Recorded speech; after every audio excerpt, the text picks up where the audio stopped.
Today's vlogging tips video is all about what my weekly blogging schedule was like the first year of my blog.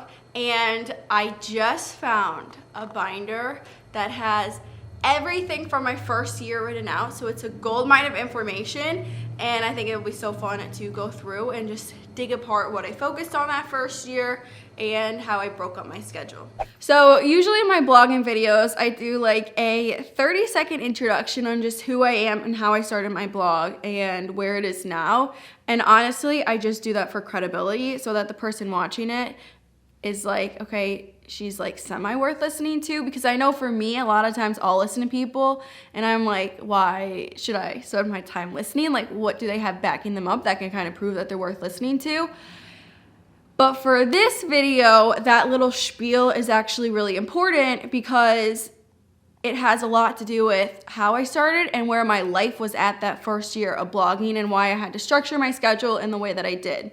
So I'm gonna expand on it a little more in this video versus other videos.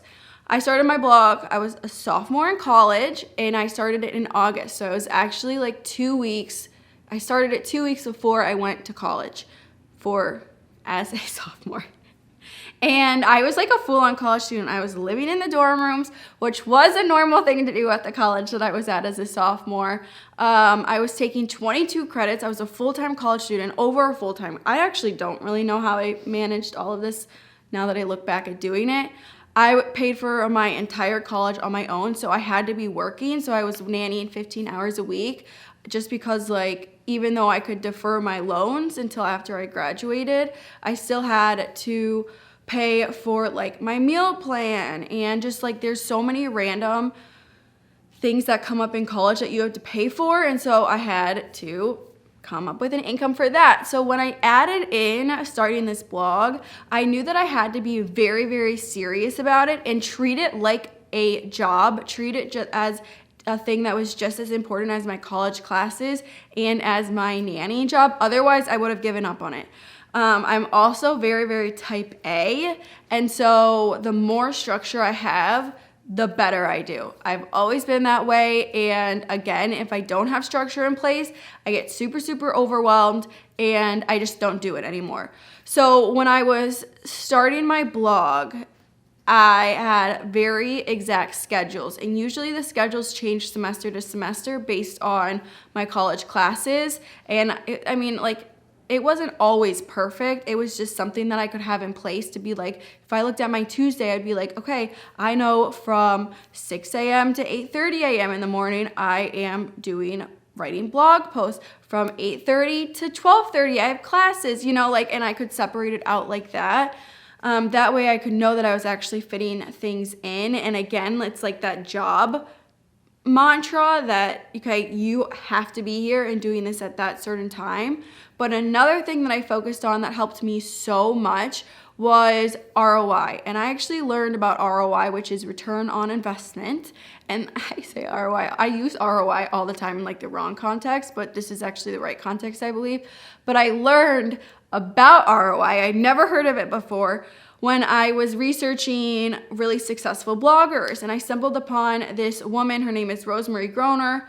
I haven't checked up on her in a while, so I should like see what she's up to, but she had a very successful blog back in 2017 when I started, and she talked a lot about like how she started her blog and different things like that, and what she harped on over and over again was ROI. And her blogging schedule mantra, which I would love to like have a one-on-one with her to ask if this is like for real, because now that I'm in it, I don't know how this is ever possible. But she only works on her blog 10 hours a week because she was a full-time mom, and she just had 10 hours a week to allot to her blog. And so when I was looking at my schedule and planning different things out, I wrote down like, okay, I have to work during these hours, I have school during these hours. Where are little pieces that I could fit in my blog? And I believe I was able to, depending on the semester and like my class load, whether it was summer, like there was a lot of variables in there, but I was able to focus 15 hours a week on my website. Sometimes it was only 10.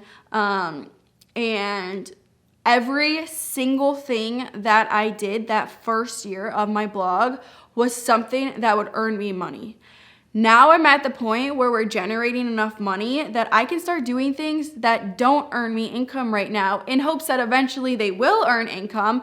But there's a lot of things in this blogging world that you can get paid really, well, not really, but faster versus other things that take a lot more time. Basically, my entire focus that first year of blogging was on 3 things for the website. And that was blog posts, so writing blog posts, getting them up on Pinterest, so like making pins, scheduling them on Pinterest, uploading them, caption writing, all of those things. And then I had a block of time where I would do all of the extra things. So that could be researching on different blog techniques, taking blogging courses. I still swear by blogging courses, especially that first year. So I would like spend my time doing that, updating the front page of my website, different things like that. And I would leave a smaller amount. The biggest chunk of time for sure went to writing blog posts. The second biggest chunk of time went to doing pins, and then the third chunk of time was the smaller one. That was for like the extras. And the extras I still was really trying to focus on ROI, but there's just like random things that you have to do. Like I probably like set up my email or like reached out to other bloggers or like people to see if I could use their pictures, different stuff like that. But this is what I found, which is a gold mine of information. So I want to walk through it, and I kind of wish there was more stuff. I wish I found my planner from back when I was a sophomore in college, because that would be really, really good insight.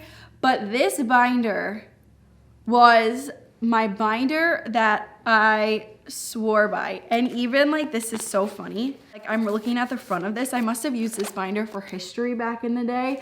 But if you see on my history, this is really funny because this is the story of my life. Anything in college I like half paid attention to and only thought about this website. But I have like 3 things. And it's only write a post if it gets a reader to sign up for your email list, drives them towards an affiliate sale, or generates ad revenue. And then I have in parentheses a lot of traffic, which is still what I harp on today. I don't know, I thought that was funny. But this was like my end-all be-all blogging binder. And so there's a lot of stuff in here that I have. I would print everything out because I had free printing credits through school. Oh my gosh, this is so funny. I think this was probably my like pin for Pinterest. What I should really do is make this a bonus on the Perfecting Blogging, our blogging course that goes over like the actual website and how we do things on the website, and go over all of these pages. That'd be a great bonus.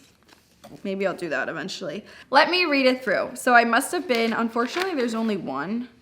And also it was on June 11th. So this was June 11th of 2018, which was almost a year after I started my blog. So Monday, I was in summer, so I think I gave myself some like time to relax a little bit. So from 7 to 9 in the morning, I had my philosophy class. In the summer, I would take online courses, which was nice because I didn't have to like actually be somewhere. Then from 10 to noon, and this is just like 1 week, so this could change, I wrote a blog post. And then from 1, I had a dentist appointment, apparently. From 2 to 4, I had more blog posts that I wrote. And then at night, I did Orange Theory. So right there, okay, let's see. So on Monday, I spent 4 hours blogging. If you're serious about starting a blog, it is like a legitimate full-time job to get it started. So you're gonna have to adjust your schedule to work around your work life. And so that would be like, to get 4 hours in on a Monday, you could do from like, obviously this changes if you have kids or whatever, but like from 6 to 8, you can work on your website. And then from like 6 to 8 at night, you also work on your website. Okay. Tuesday, from 10 to 1, I did a blog post. And then I did I understand what I'm saying now.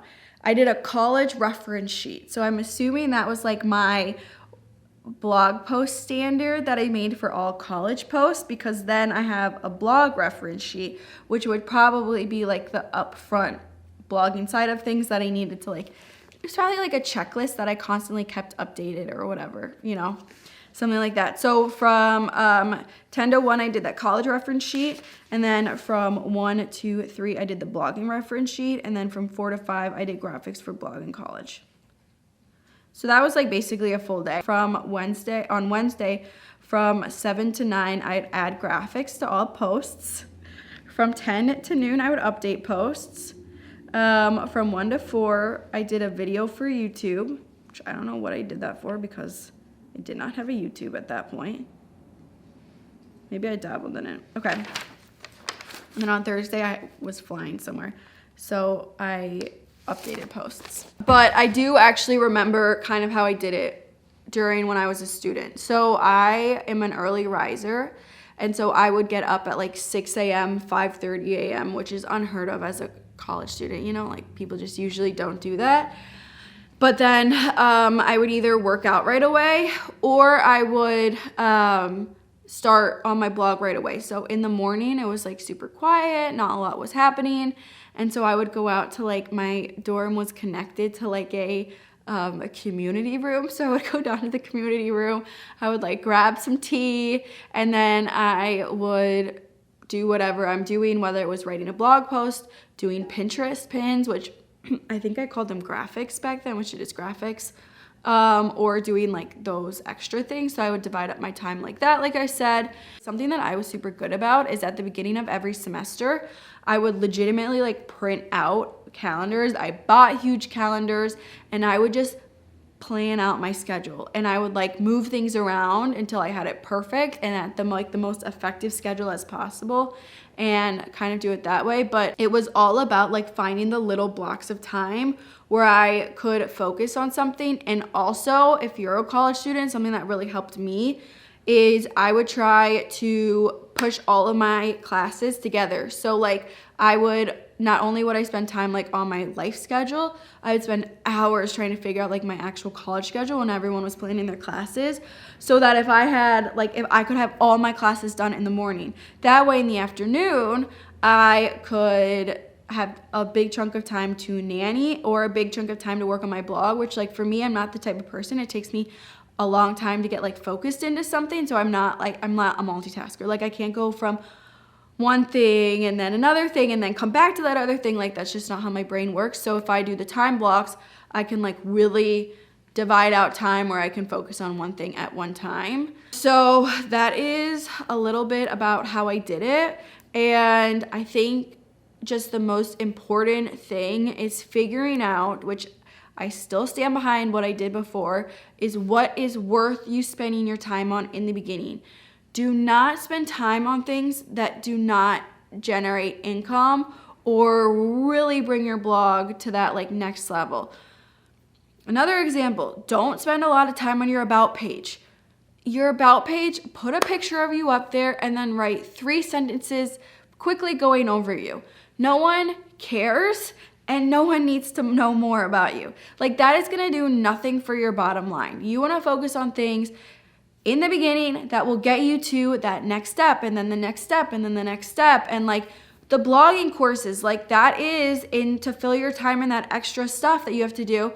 That's a great way to fill your time because that's something that can take you to the next step. Pinterest over other social medias. Like firsthand, I can tell you now that I'm on all the social medias that Pinterest is the best use of ROI that there is currently. TikTok is coming up there, but TikTok versus Pinterest, you can't like go and click to it takes a lot more time to get to an exact post. Whereas Pinterest, you literally put up a pin, someone clicks on that pin and they take you to the exact post. There's nothing like that else on social media.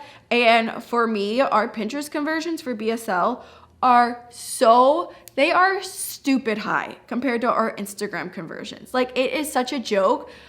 But now I spend so much of my time on Instagram because I'm at that point where the other part of the website is making enough money where like Instagram is where those real connections take place. That is something that I think I lacked in the beginning, was that like personal touch, because I was so like reader focused that which is fine if you don't want your really brand to be about you, but if you want you to be part of your brand, then it's like that slow growth to getting it in. So now it makes sense in our business for me to spend time on Pinterest, but before it didn't. And when I was juggling a million other things and not doing this strictly full time like I am now, it wasn't even an option. So that was a little bit about my blogging schedule that first year. I still stand behind what I focused on. I think that's what you should be focusing on. And it's really just a juggling act. For me, I did 3 years of that juggling act, and it set me up so well for the success of this blog, because like, one, I know how to schedule out my time, but two, sometimes when you have too much time, it's a disadvantage because you don't focus on the things that you should be focusing on. But I know so many of us that have blogs or are especially starting a blog, you have so many other things going on in your life that you just have to be so strategic with your time. And having a job while also managing your blog can be the biggest blessing. And like, you have to also figure out your priorities.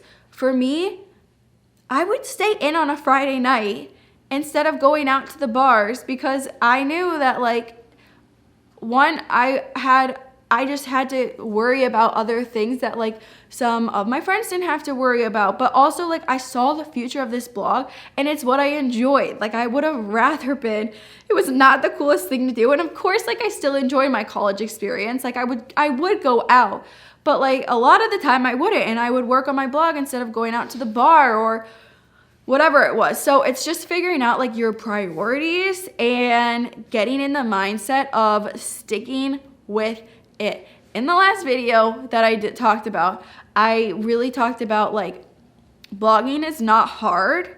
It is just a lot of work. And that is true. It really isn't hard. In the beginning, the hardest part is just figuring it out. Like, the stuff that you do is not difficult, but it's just like, it takes so much work. It's not a fast game. It's labor intensive. You don't see success right away. It can take over a year, which like, a year to work hour in and hour out on something and not see any type of reward from it is so difficult. So just keep that in mind the first year. But for me, time blocking was key. Time blocking, scheduling out, and knowing the things that I should be focusing on was the best. So I'm going to end that video there. Make sure to subscribe to this YouTube channel. I do usually like 99% of the time I have a weekly blogging video come out. We also send out a weekly blogging email, which is really good. So we'll put the opt-in that you can click on and put your email in below. Make sure to check out our blogging courses. They're on, well, we'll have the link for that also, but they're actually so good. Like, they're just like really intensive. Usually if you read the comments of the videos, of these YouTube videos, people will like say how good they are, which is so nice. It makes me so happy. But if you are in that beginning stage of your blog, I highly recommend, not even if you don't want to do my courses, but just taking courses in general is just so impactful for your website and your blog. And yeah, that's really all I've got for you. So I will see you at next week's video. I hope you enjoyed this. And if you are in like your first year of blogging, 6 months in, 8 months in, and you could give a little insight on your schedule in the comments, I think that would be incredibly helpful for other people watching this.